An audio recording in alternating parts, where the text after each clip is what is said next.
calcium in the from the distal convoluted tubule, while at the same time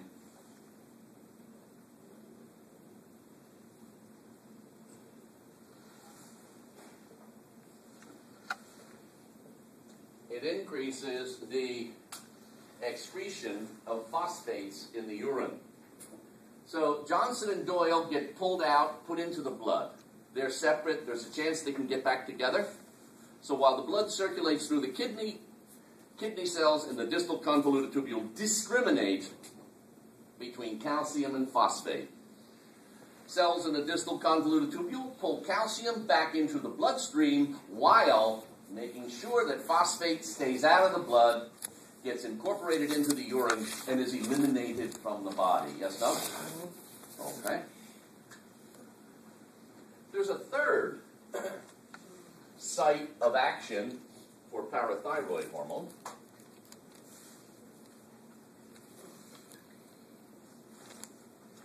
And that's the intestinal mucosa in the small intestine. Do you remember earlier on when we talked about calcium ions? Maybe you heard about calcium ions way back when in AMP1, when they were inside the terminal cisternae, bound to the membranes, and what the nervous impulse did, it spread along the sarcolemma, T-tubule, sarcoplasmic reticulum, was increase the porosity of those terminal cisternae, and they released calcium. Calcium went to troponin. I'm trying to suggest to you that calcium, we talked about it when we did the heart. Calcium, as an ion, doesn't like to move through membranes. Calcium, as an ion, generally sticks to the negative surface of membranes. That means the inside of most membranous sacs are negative, right? Doesn't calcium get trapped on the inside, stuck to the wall? I'd like to be in the hallway, but I'm stuck here. Yes, no? Okay. What parathyroid hormone does is alter the permeability of this intestinal mucosa, the wall, and it allows me to move across it instead of getting stuck to it. So it increases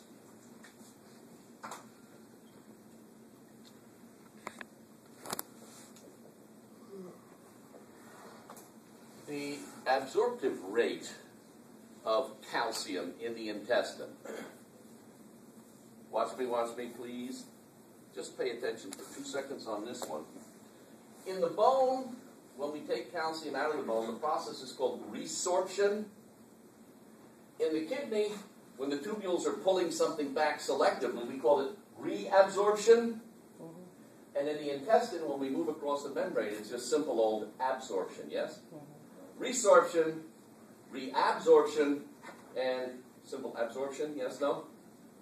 Don't all three of these sites of action lead to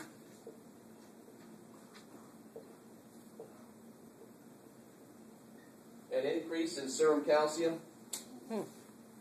Take it out of the bone and put it in the blood. As you go through the kidney, make sure you don't go out in the urine. Make sure you stay in the blood. In the digestive tract, you come in through the gut. Make sure you move across the lining into the superior mesenteric vein, get into the blood. Don't all three of these sites and methods of action increase serum calcium? The answer is yes. If calcitonin increases osteoblast activity, doesn't that reduce serum calcium? Isn't that taking calcium out of the blood, putting it in the bone? So they're antagonistic, these two hormones, yes, no? Guess what stimulates the release of these two antagonistic calcium-mediating protein-based compounds? Think of methods of release of hormones. Is it trophic? No. Is it a nervous impulse? No. It's blood titer. Oh. Look, if you've got a lot of calcium in the blood, you want to move it out of the blood, don't you?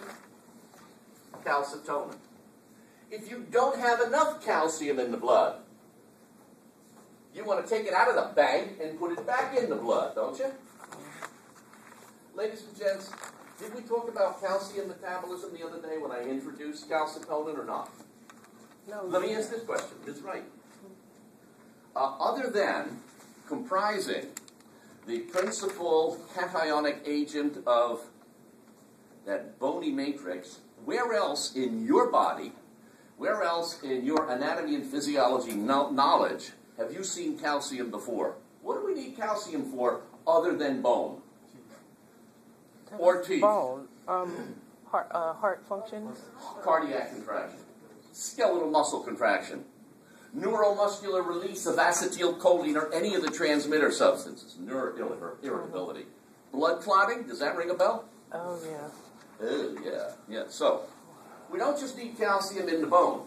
If your diet is deficient in maintaining blood titer levels of circulating calcium, and there's not a lot of free calcium in the blood, we keep just enough to make our nerves, muscles, heart, and bones work properly. We also need some to make sure that our blood clotting mechanism will work effectively. Yes, no? And if in the event that your diet, your intake, isn't meeting that circulating need, you'll pull it out of the bone. If your diet has too much calcium in it, we'll push it out of the blood and put it into the bone. Yes, no? So blood levels are maintained by these two hormones. The blood levels bring about the release of one or other of these two hormones. Yes? Make sense? Oh, I know it's painful. Not much longer, guys.